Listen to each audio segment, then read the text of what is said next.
नाज़रीन کرام، 3 वक्त ऐसे हैं जिनमें हमें कुरान पाक नहीं पढ़ना चाहिए, क्योंकि आप जानते हैं कि रमज़ान मुबारक का मुकद्दस महीना चल रहा है और इसमें कसरत के साथ मुसलमान तिलावत कलाम पाक करते हैं, जो कि बहुत ही अच्छा है। लेकिन मेरी गुजारिश है कि आप कुरान पाक को समझ कर पढ़ें, क्योंकि कुरान पाक को समझ कर पढ़ना ये भी बहुत ज़रूरी है, ताकि हमें पता तो चले कि अल्लाह रब्बुल आलमीन ने कलाम पाक में क्या इरशाद फरमाया है। बाज़ लोग क्या करते हैं कि कुरान पाक अपने सामने खुला हुआ है और खामोशी के साथ बैठे रहते हैं, यानी वो दिल ही दिल में पढ़ रहे होते हैं। तो याद रखिएगा, कुरान पाक तिलावत करने की जो फजीलत है, जो अजर व सवाब है, वो देखने से नहीं मिलेगा बल्कि पढ़ने से मिलेगा। हदीस मुबारका में है कि जिसने कुरान पाक का एक लफ्ज़ पढ़ा उसे 10 नेकियां मिलेंगी, और जिसने अलिफ लाम मीम पढ़ा उसे 30 नेकियां मिलेंगी, क्योंकि ये 3 हरफ हैं। तो पढ़ने पर अजर सवाब है। हाँ, अगर आपने कुरान पाक उठाया है, चूमा है और आप देख रहे हैं तो इसका अजर सवाब ज़रूर मिलेगा,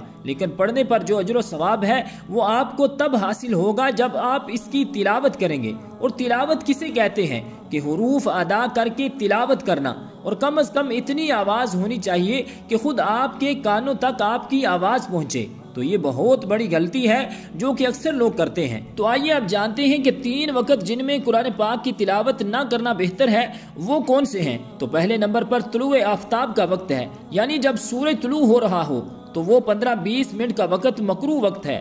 उस वक्त में कुरान पाक की तिलावत ना करना बेहतर है। और नंबर 2 पर जवाल का वक्त, और नंबर 3 पर गुरूब आफ्ताब का वक्त, यानी सूरज जब शाम को गुरूब होता है। गुरूब होने से 15-20 मिनट पहले से लेकर सूरज के गुरूब होने तक मकरू वक्त है। तो ये 3 मकरू औकात हैं, इनमें तिलावत कुरान पाक ना करना बेहतर है। उलमा ने लिखा है कि मुस्तहब है, बेहतर है कि इन औकात में कुरान पाक की तिलावत ना की जाए, बल्कि इन औकात में जिक्र अज़कार, तस्बीहात, दुरूद पाक पढ़ने में इंसान मशगूल हो जाए। लेकिन अगर कोई इन 3 औकात में तिलावत कलाम पाक करता है तो वो गुनाहगार नहीं होगा, लेकिन ना करना बेहतर है, क्योंकि इन 3 मकरू औकात में सजदा करने से मना किया गया है। खा वो सजदा नमाज का है या सजदा शुक्र का है या फिर सजदा तिलावत है, तमाम सजदे इन 3 औकात में मना किए गए हैं, क्योंकि जो लोग सूरज की पूजा करते हैं वो इन 3 औकात में सूरज की इबादत करते हैं, तो उनसे मुशाबत कायम ना हो जाए, इस वजह से मना फरमाया गया है। इसलिए बाज़ उलमा ने लिखा है कि इन 3 मकरू औकात में